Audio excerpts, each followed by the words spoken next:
berarti akan lebih panginginis ketika seseorang walaupun tidak memakai belangkon tapi say hello, hey, bre kabare, kok sehat? Alhamdulillah. Daripada orang yang pakai belangkon tapi ketika disapa, cinta yang produktif, ada peradaban, akhirnya berkembang biak.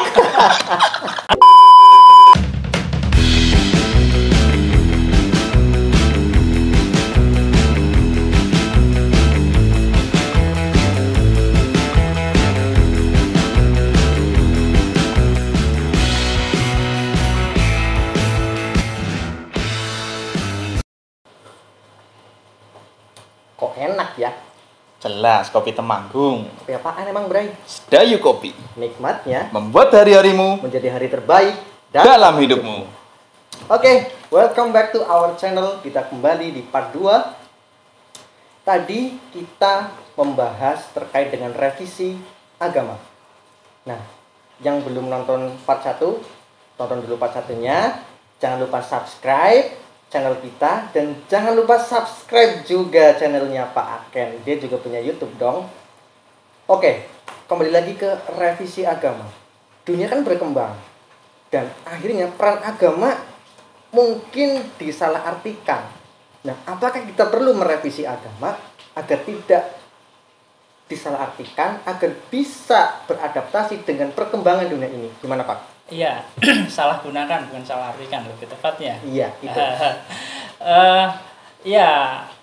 Awalnya kan memang ide agama manusia itu beragama itu ide awalnya adalah untuk membantu manusia mengatasi persoalan-persoalan yang tidak bisa diselesaikan oleh pengetahuan dan teknologi dalam kerangka tadi memenuhi kebutuhan. Gitu. Jadi manusia itu mengalami banyak kendala untuk memenuhi kebutuhan hidupnya, gitu.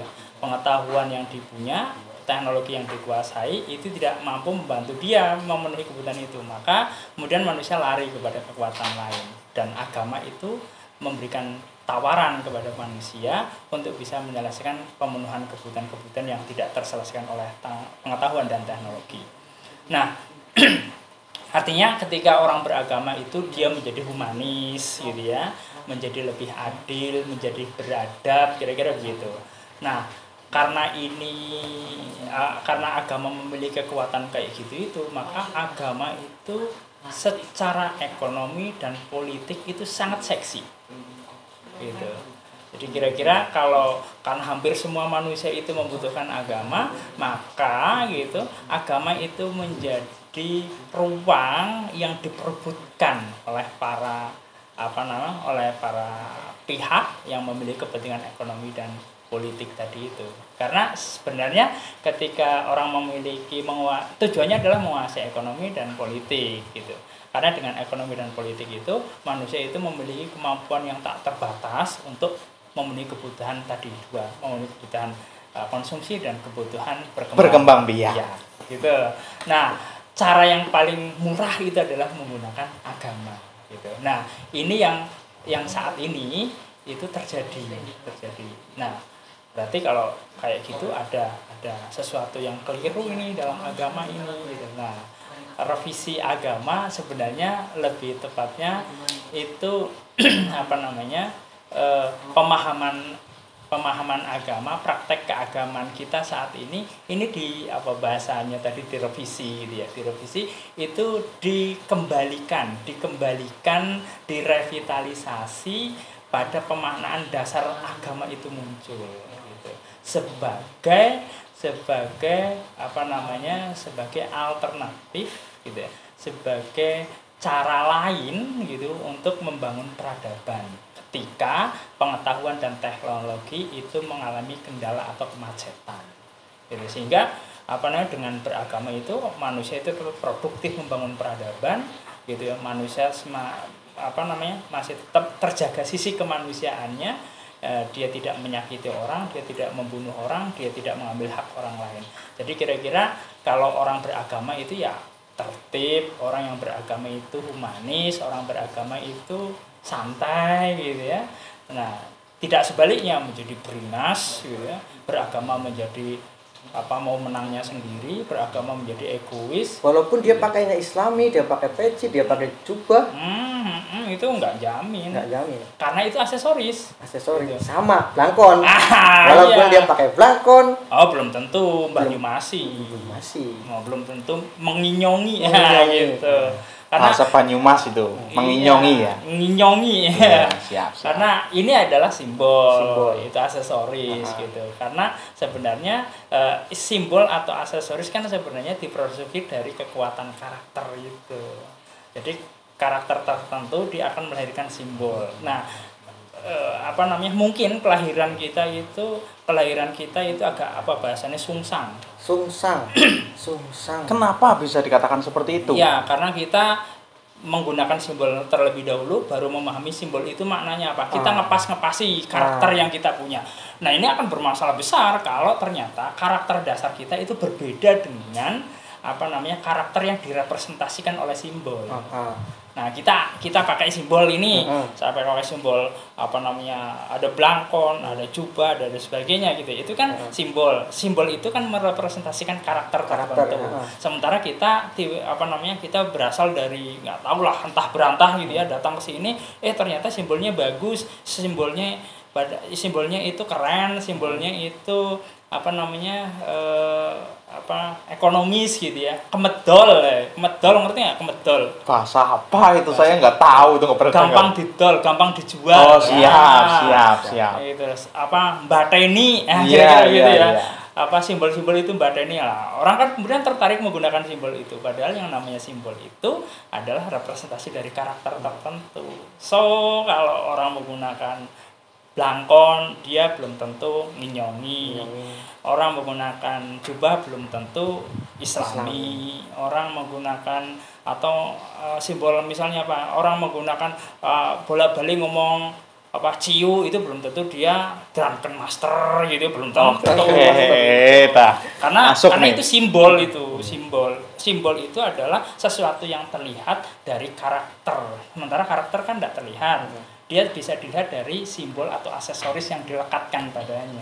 Berarti akan lebih panginyongis ketika seseorang walaupun tidak memakai blangkon tapi say hello, hey, bre kabare, kok sehat? Alhamdulillah. Daripada orang yang pakai blangkon tapi ketika disapa diam. Sepakat nggak, Pak? Ya, karena karakter inyong itu adalah egaliter. Egaliter egaliter itu enggak memposisikan orang lain itu lebih di bawah kita, itu enggak. Ketemu sama teman itu ya kalau panggilannya bro ya bro, kalau panggilannya su ya su, gitu aja, biasa aja. Setara ya, Pak? Setara, itu egaliter. Kemudian ada Blakasuta itu ya, kejujuran, ngomong apa adanya gitu ya, nggak gerundelan, nggak tukang rasani gitu ya. Nah, lalu cemplong suka nyemplong itu suka tok melong. Iya. Tok melong itu nggak ada yang sesuatu yang dipendam dalam hati, kalau mau disampaikan sampaikan aja dengan bahasa apa adanya. Jadi ini kan karakter populis gitu, karakter egaliter. Nah, maka sebenarnya orang Banyumas itu ya mempunyai potensi yang lebih besar untuk lebih cepat berbahagia, punya potensi untuk bisa lebih berbuat adil, lebih punya potensi besar untuk menjadi lebih komunikatif, setara. Itu orang Banyumas. Nah, itu kan karakter gitu, karakter kan. Itu yang lalu direpresentasikan menggunakan simbol. Ada blangkon, ada udeng gitu ya, ada kudi ya, kudinya blenduk gitu ya, kudi. Terus dari sisi kebudayaan ya ada ebek gitu ya. Lalu dari sisi musik juga ada sendiri. Nah, itu semuanya adalah representasi dari egalitarianisme, dari representasi dari kejujuran, keadilan itu. Jadi kalau orang menggunakan aksesoris penginyongan, yaitu Banyumasan, tapi kemudian karakternya begitu itu ya sama juga bohong, percuma. Perlu direvisi mungkin ya, Pak, gitu. Di otaknya gitu loh. Ya. Makna penginyongan itu sendiri apa, atau hanya sebagai alat aja nih blangkon, aksesoris? Sebagai salah satu mobilisasi. Oh iya, bisa kata-katanya mobilisasi. Itu agama itu oke, agama itu tidak ada agama yang mengajarkan keburukan. Tetapi kemudian ini kan menarik nih agama, sama dengan tadi pengunjungan, oh ada keadilan, ada egalitas, ini kan menarik bagi kemanusiaan, bagi peradaban, itu kan menarik. Tapi ketika ini dibajak gitu ya, dibajak oleh pihak-pihak tertentu gitu ya, yang menggunakan ini untuk komoditas, mobilisasi, itu yang bermasalah. Yang brengsek itu ya pembajaknya. Yang brengsek itu ya pembajaknya. Yang pembajaknya yang Brengsek. iya, Karena yang namanya bajak, dia tidak memiliki hak. Haknya itu adalah orang lain, kemudian diambil secara paksa, dan kemudian oleh pembajak itu dijadikan sebagai komoditas. Apapun namanya, kalau didefinisikan bajak itu ya brengsek. apalagi nyebarin video 19 detik. Itu nggak tahu itu yang punya hak itu siapa itu. Nah, itu makanya bahaya lagi itu. Nah, anehnya sekarang yang brengsek itu yang jadi populer. Yang brengsek yang Itu. jadi populer. Iya. Atau mungkin semakin sedikit orang yang nggak brengsek. Bisa yang nggak brengsek ya itu sekarang menjadi minoritas gitu. Yang brengsek itu yang sekarang itu populer dan banyak yang banyak disukai gitu ya. Dan brengsek itu kira-kira ya ekonomis lah itu, ekonomis kemedol Betul. gitu. Tapi menarik ini ya. Kalau kebrengsekan itu manusianya semakin mayoritas, semakin banyak. Ya di era milenial ini juga banyak yang sering dikatakan fuckboy, banyak disukai para wanita. Fuckgirl juga ada. Kemarin di podcastnya sebelah juga dibahas fuckgirl gitu. Tapi yang menarik di sini kalau saya lihat peradaban Islamnya, kebanyakan orang kok di usia-usia muda milenial, mereka lebih mengambil jalur untuk ta'aruf. Saya nggak tahu apakah orang-orang itu sebenarnya mengerti atau tidak makna ta'aruf itu sendiri, tapi karena banyak para artis mungkin juga yang ta'aruf yang akhirnya sempat viral juga di Instagram atau di mana selebgram itu. Menurut Pak Aken sendiri, realita ta'aruf ini bagaimana? Iya. Ta'aruf itu kan makna dasarnya kan saling mengenal ya, mengenal. Ta'aruf saling mengenal itu, saling mengenal. Nah, ini menjadi kebablasan menurut saya. Kebablasan itu karena ta'aruf itu dijadikan sebagai terminologi atau istilah yang merepresentasikan hijrah gitu loh. Jadi kalau orang kalau orang itu dianggap sebagai hijrah, maka Nun Sewu misalnya dia menggunakan istilah-istilah ta'aruf, kemudian menggunakan istilah hijab gitu. Karena dulu kita untuk mendefinisikan penutup kepala itu kadang-kadang pakai nama kerudung, terus kemudian cidung gitu ya. Oh ya paling banter-banternya jilbab, sekarang menjadi hijab. Gitu ya. Nah, dan banyak juga hijabers sekarang. Nah, itu kan sebenarnya itu kepentingan bisnis aja lah, untuk membangun brand, untuk membangun merek gitu ya, merek bahwa untuk membedakan orang sebelum atau setelah hijrah adalah salah satunya adalah dengan penggunaan istilah-istilah itu. Ada hijab, ada ta'aruf, kemudian ya mungkin istilah-istilah baru-baru yang kita kenal gitu ya dalam keagamaan itu, yang sebelumnya itu sebenarnya maknanya agak berbeda. Kayak tadi ya, hijab itu kan, yang namanya hijab itu kan pembatas ya. Kemudian hijab kok jilbab menjadi hijaber gitu ya. Lalu ta'aruf itu kan ya namanya saling mengenal gitu, saling mengenal itu kok kemudian disempitkan menjadi ta'aruf. Saat ini pemaknanya adalah laki-laki sama perempuan. Ya benar itu ta'aruf, tapi kan dalam bahasa saat ini itu disempitkan menjadi proses pernikahan itu yang tanpa yang didampingi ya kira-kira. Nah, ini kan industri, Bro. Industri. Jadi ini bukan itu cenderung menjadi bagian dari industri, bukan agama gitu. Atau mungkin iya, kalau semuanya kita kembalikan pada fitrahnya, pada hakikatnya mungkin akan benar. Nah, yang kebanyakan terjadi mungkin kan latah. Kayak tadi masalah blangkon, peci, dan ta'aruf pun sebuah kelatahan. Nah, mungkin sebenarnya ta'aruf adalah salah satu alternatif untuk tadi agar kita tidak berzina, agar kita larinya ke ibadah. Nah, cinta seperti apakah yang sebenarnya yang sesuai dengan agama? Ataukah cinta yang ta'aruf, ataukah ta'aruf malah membatasi cinta kita, atau gimana? Ya, cinta itu universal ya, universal gitu. Dalam agama itu menyadari betul bahwa setiap manusia itu memiliki cinta gitu ya. Lebih mudahnya disempitkan lagi, setiap manusia itu memiliki hasrat gitu ya. Karena memang tadi secara fitrah kita mempunyai kebutuhan untuk berkembang biak. Berkembang biak gitu ya. Nah, itu kan cinta itu kan universal gitu ya, universal, dan agama itu menyadari betul setiap manusia itu punya hasrat itu. Nah, bagaimana agar hasrat ini, kalau hasrat ini tidak merusak kemanusiaan gitu ya. Itu bisa dibayangkan kalau hasrat ini tidak itu dibiarkan liar, maka manusia itu akan kayak ayam itu, tidak punya peradaban. Jadi pada dasarnya kan kita binatang predator loh, predator. Omnivora. Ya, pemakan segala lah, predator, membunuh orang lain itu manusia. Nah, bagaimana agar proses membunuh yang lain gitu ya, mendominasi yang lain itu tetap dalam kerangka peradaban gitu lah. Nah, agama itu dalam rangka memastikan bahwa setiap perilaku manusia itu berada dalam konteks membangun peradaban. Apapun yang dilakukan, termasuk seks tadi itu.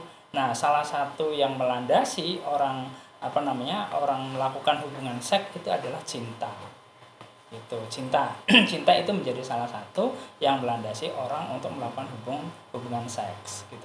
Nah, jadi apakah salah satunya aja, dan cinta itu bisa melandasi apapun gitu, bisa melandasi apapun. Ketika orang melakukan sesuatu itu dengan cinta, maka selesai sebenarnya dunia itu. Dia tidak punya pamrih, dia nggak pengen mendapatkan balasan sesuatu yang bersifat material, karena dia melakukan segala sesuatu dengan cinta. Cinta itu totalitas sebagai manusia gitu. Dan Cinta ini itu tidak dimiliki totalitas. oleh binatang yang lain gitu. Hanya manusia. Hanya manusia. Karena binatang yang lain itu setelah melepaskan hasratnya ya selesai, sudah say goodbye gitu ya. Ketumbar ya Pak. Iya, gitu. Sekali ketemu tumpuk bubar. Nah, kira-kira Iya. begitu. Karena dia tidak ada cinta itu gitu. Nah, akan repot sekali, tidak ada peradaban di situ. Tapi dengan adanya cinta, maka manusia berhubungan dengan yang lain itu tidak saling menyakiti. Manusia itu tidak mendasarkan perilakunya itu berdasarkan untung rugi gitu ya. Manusia itu melakukan sesuatu itu karena kemanusiaan. Saya melakukan ini senang, maka partner saya juga harus senang. Saya melakukan sesuatu dapat keuntungan, maka partner saya juga harus mendapatkan keuntungan. Kira-kira begitu. Itu yang namanya cinta. Totalitas dalam membangun peradaban. Kalau totalitas, kadang-kadang anak-anak belajar cinta, mendengar kata totalitas, takutnya totalnya kebelabasan. Akhirnya berkembang biak. Nah. Saya takutnya begitu. Lah, era milenial sekarang, anak SMP, anak SMA, yang di bawah umur katakanlah, sudah bisa melakukan seperti itu. Ya. Mungkin karena pancingan-pancingan dari banyak video yang bukan seharusnya tontonannya mereka gitu Pak. Nah, cinta yang seharusnya itu di kalangan untuk para remaja milenial ini yang baik seperti apa? Ya, kalau ada banyak kasus anak SMP atau anak remaja itu melakukan hubungan seks, ya secara organ tubuh mereka sudah berfungsi semua, artinya mereka punya hasrat. Secara biologis saya sepakat. Ya, secara biologis. Siap dibuahi, siap membuahi mereka. Ya, jadi secara hasrat mereka organ tubuhnya udah siap gitu, organ biologisnya udah siap gitu ya. Nah, tetapi kemudian ketika mereka mengekspresikan hasratnya itu tanpa cinta gitu ya, itu maka dia ya sama aja dengan ayam tadi itu gitu. Tetapi kalau dia cinta itu bisa mengendalikan hasrat gitu. Cinta itu bisa mengendalikan hasrat. Iya. Seharusnya mungkin begitu ya, Pak. Ya berarti kalau ada orang mengekspresikan hasratnya gitu ya, berarti dia tidak melandasi dengan cinta. Dia tidak memiliki cinta. Karena kalau cinta itu nggak menyakiti, cinta itu membahagiakan gitu. Jadi kira-kira kalau tadi contohnya adalah dia melakukan itu dasarnya adalah hasrat. Gitu. Jelas gitu, Pak. Jelas dasarnya hasrat. Kalau dia memiliki cinta dia tidak akan melakukan itu. Karena Tapi cinta kan disalahartikan, Pak. Remaja sekarang pemahamannya itu menurut saya mungkin kurang. Ini kritiknya menjadi besar karena sekarang anak SD, anak SMP mereka tuh memiliki beban pelajaran yang overdosis gitu. Pelajaran itu kalau SD, SMP itu udah banyak sekali. Nah itu nggak manusiawi untuk anak seusia SD sama SMP dia menerima pembelajaran yang begitu banyak, itu nggak manusiawi. Mestinya sebenarnya mereka yang dibutuhkan saat ini adalah ngomong soal etika, ngomong soal cinta, ngomong soal senang. Itu ya jadi landasan gitu. Ketika anak SD misalnya diajarin tentang cinta dalam pengertian yang luas, anak SD diajarin tentang bagaimana berempati, kemudian memberikan apresiasi terhadap orang lain, itu sudah cukup menjadi fundamen gitu. Nah, sehingga kemudian ketika dia masuk jenjang pendidikan yang lebih tinggi, dia tinggal ngomong soal teknologi, ngomong soal pengetahuan itu lebih cepat karena dia sudah memiliki landasan yang kuat berupa cinta misalnya gitu. Nah, ini kan kebalik tuh. SD, SMP itu langsung dihajar dengan materi habis-habisan, materi tentang pengetahuan, tentang teknologi gitu. Mereka bisa melakukan berbagai hal tetapi mereka tidak memiliki hati. Gitu. Mereka bisa memahami ini organ tubuh dan sebagainya, bisa menjelaskan itu. Tetapi karena mereka tidak cinta maka wajar kemudian terjadi banyak perilaku-perilaku yang tidak manusiawi. Jadi kira-kira kalau orang punya cinta dia bisa melakukan sesuatu itu secara manusiawi. Orang yang partner dalam berperilaku bekerja itu tidak dirugikan gitu. Nah, ini yang saat ini cinta kemudian agama tadi itu kemudian dikomodifikasi menjadi komoditas-komoditas yang dikelola secara industrialis. Gitu. Apa gue? Ya. Jadi agama itu kan nilainya kan memiliki nilai-nilai luhur.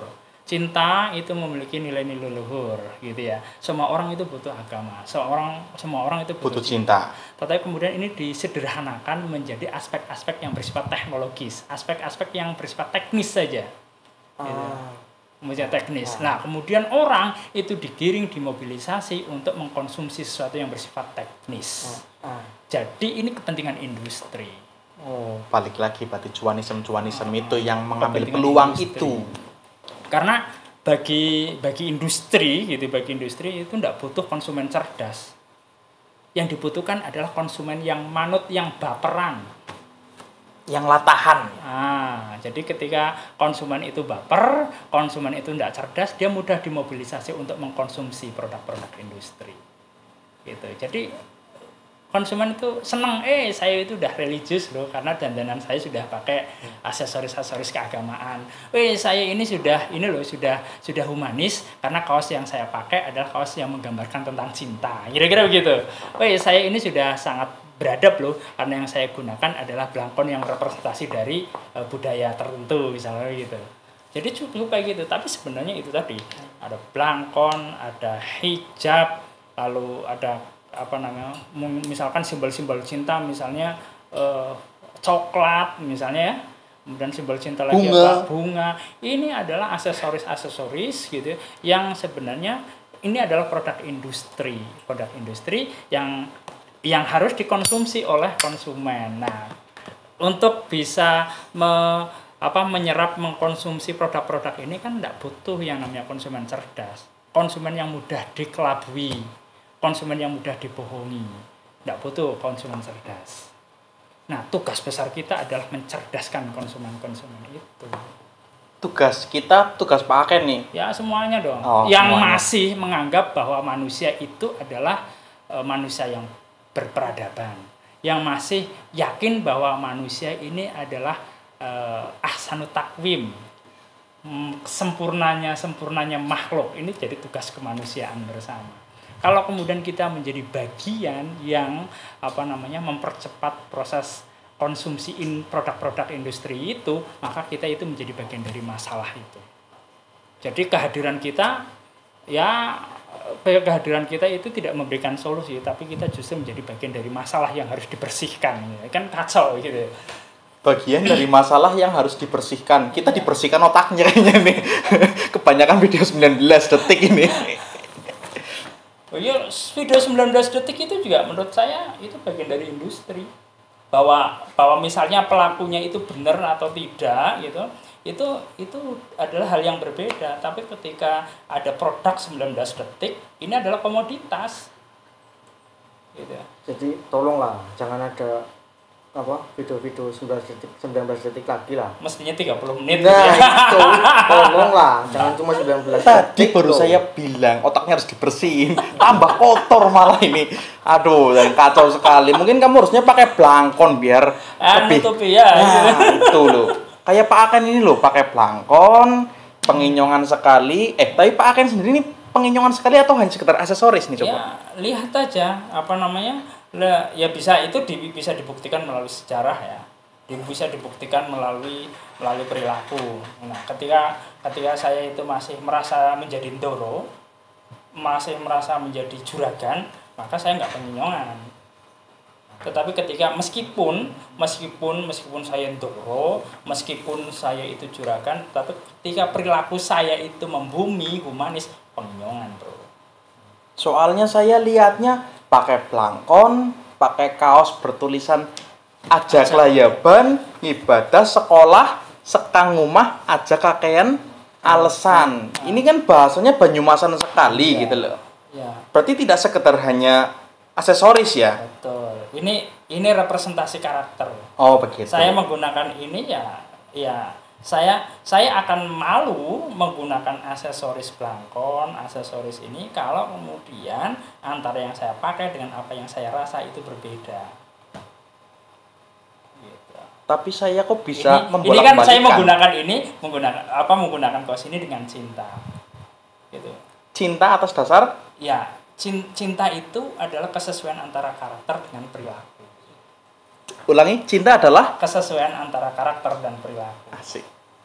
Bisa dipakai dan dipahami sama remaja-remaja milenial sekarang yang keblangsak mungkin biar bisa lebih baik perilakunya dan menyesuaikan dengan karakter yang baik, jangan ambil karakter yang buruk begitu mungkin Mas Pondel. Tapi ya itu tolonglah. Jangan 19 detik doang. Iya. Tambah. Lagi. Iya, mungkin kita hanya bisa menunggu gitu loh ya, tapi Ya, buat kali ada adik-adik itu mungkin kan sequel 1 itu 19 detik, nanti part 2 itu 30, iya. part 3 itu berapa. Itu kita tunggu aja edisi berikutnya gitu. atau beda pemerannya lagi malah nanti kan. Tapi di sini saya bacanya kok agak janggal ya. Apa itu? Aja kelayaban atau kelayaban aja. Kalau bahasa Banyumasnya aja kelayaban kan jangan bepergian. Tapi kalau kelayaban aja berarti bepergian aja. Nah, Beda bepergian dengan kelayaban itu dua hal yang berbeda. apa itu kalau di Banyumasan itu bagaimana? Jadi ya bahasa Indonesia itu mengalami kendala kebahasaan luar biasa untuk menerjemahkan bahasa Banyumas gitu. Kelayaban Banyumas itu kalau pergi itu lunga. Iya, betul. Lunga. Tapi kalau kelayaban itu bepergian yang tidak jelas tujuannya. Kelayaban sana sini tidak jelas apa yang mau dituju, itu namanya kelayaban. Berarti aja kelayaban. Nah, jadi kelayaban itu adalah pergi yang tidak produktif. Oke. Gitu. Nah, kalau yang dimaui oleh orang Banyumas itu kalau ngode tetap ngode, produktif tetap produktif gitu. Tetapi yang kelayaban itu yang sebenarnya menjadi persoalan besar itu adalah kelayaban, melakukan aktivitas-aktivitas yang tidak produktif. Jadi biar tambah produktif, jangan cuma 19 detik, produktif lagi dong. perginya yang berfaedah gitu maksudnya maksudnya. gitu ya. Iya, berfaedah buat banyak orang. Kalau 30 menit kan lebih bermanfaat gitu loh. Itu Banyumas banget, penginyoan banget. Jadi kalau Banyumas itu ya yang karakternya itu merepresentasikan ajaran keagamaan ya. Apa namanya? Sebaik-baik manusia adalah yang bermanfaat bagi orang lain. Nah, itu filosofi ajak layaban itu. Ini mungkin pesan buat adik-adik ya yang pada remaja ini, ajaklah ya ban, bepergian yang tidak berfaedah gitu ya. Nah, kalau pengertian pengimplementasian cinta, remaja ini kan identik dengan belajar percintaan, Pak, menurut saya, Pak.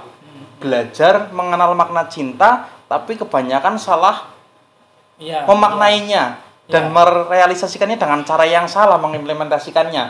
Kebanyakan malah kelayaban, bepergian yang tidak berfaedah, akhirnya berkembang biak gitu loh. Nah, yang baik pesannya gimana Pak untuk para remaja? Ya, yang pertama itu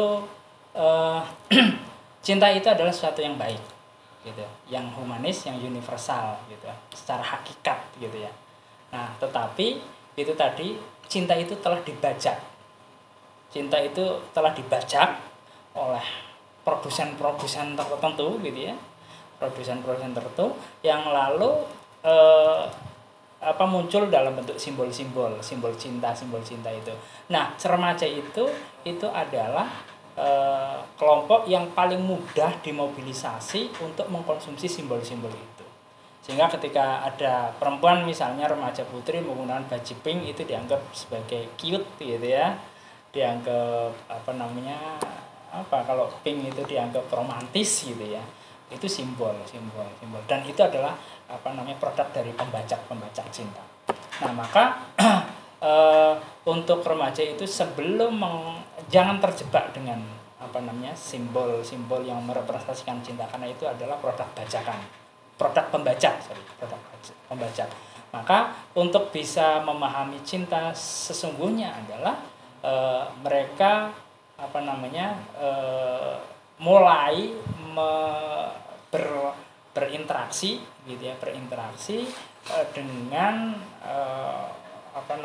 dengan misalnya dengan buku-buku gitu ya. Buku-buku yang mengkaji tentang cinta itu banyak sekali.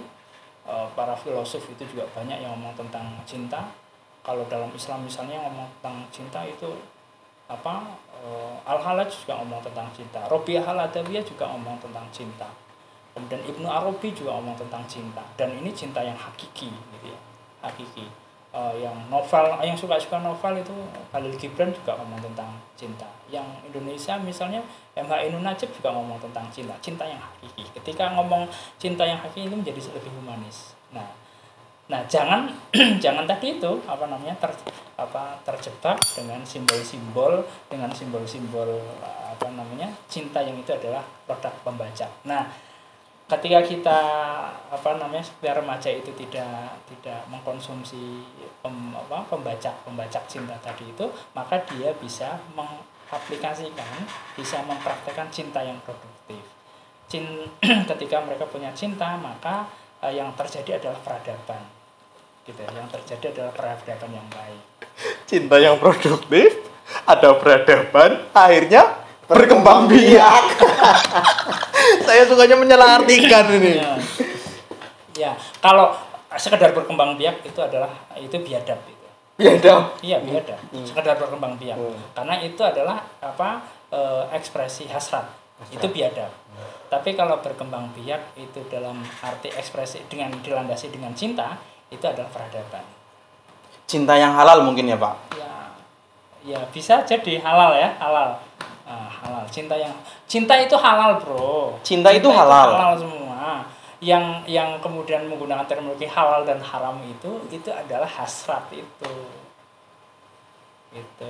Hasrat itu bisa halal, bisa haram, gitu. Kira-kira gitu dah. Nah, kalau hasrat tidak dilandasi, tidak dikendalikan oleh cinta itu, maka yang terjadi adalah kayak ayam itu. Tidak beradab ya? Ya, biadab. Oh, biadab. Berarti para pelaku-pelaku yang hanya bisa berkembang biak, mereka biadab. Ya, yang dasarnya adalah hasrat tok itu tanpa biadab. Cinta itu biadab. Tidak beradab gitu. Tidak beradab. Karena dia melakukan itu kan tanpa ada tanggung jawab gitu. Dan tidak jelas antara satu dengan yang lainnya, itu yang paling diuntungkan siapa gitu kan tidak jelas itu. Berarti the point is love, cinta sebenarnya. Poinnya adalah cinta. Jadi dari obrolan-obrolan kita di depan tadi tentang agama, tentang penginyongan, tentang budaya, sebenarnya kalau kita kembalikan lagi pada hakikatnya dan kita menjalani dengan cinta yang sebenarnya, maka tidak akan terjadi yang namanya latah, tidak akan terjadi yang namanya kebiadaban. Dan kita bisa berkembang biak dengan halal. Menarik sekali obrolan pada kesempatan kali ini. Say thank you buat Pak Aken, anak keren. Jangan lupa subscribe YouTube-nya apa ya Pak? Aken Ahmad. Aken Ahmad. Dan jangan lupa subscribe YouTube kita juga yang belum nonton. Iya, aku bahagia. Dan yang belum nonton part satunya, nonton dulu part satunya, nanti balik lagi ke sini. Dan terima kasih juga sudah berkenan hadir, sudah berkenan berbagi ilmu, sudah berkenan untuk mengajak pikiran kita ke layaban secara produktif. Siap. Dan semoga kita akan bisa layaban secara produktif di lain waktu. Mantap. Dan jangan lupa, ini kopinya enak banget. Kopi apa namanya? Sedayu Kopi. Nikmatnya Membuat hari-harimu menjadi hari terbaik dalam hidupmu. Kalau yang pengen beli nanti kita terangkan di deskripsi. Oke, terima kasih Pak Ken. Terima kasih Mas Faisal. Siap. Sampai jumpa di kesempatan selanjutnya. See you. See you.